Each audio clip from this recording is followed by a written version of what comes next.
Kasama ko si Pastor Roscom, ang sekretary ng AIM. Tiningnan namin sitwasyon dito. Talagang hirap ang mga tao dito kasi yan araw-araw. Kung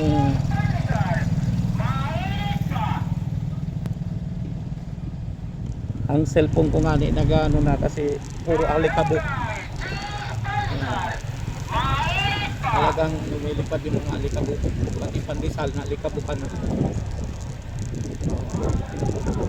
Ito yung unang pagputok na bumagsak dito lahat ng abo. Nangitim dito. Kaya ano po, may mga kapatiran din tayo dito. Bible study, mga naging outreach sa Tungpa at Suha. Kasama natin si Pastor Rostom. Kapal oh. Ha? Dito? Dito sila nag-proceed. Pwede tayo mag-proceed ulit dito. May dalang tulong sa mga tao dito.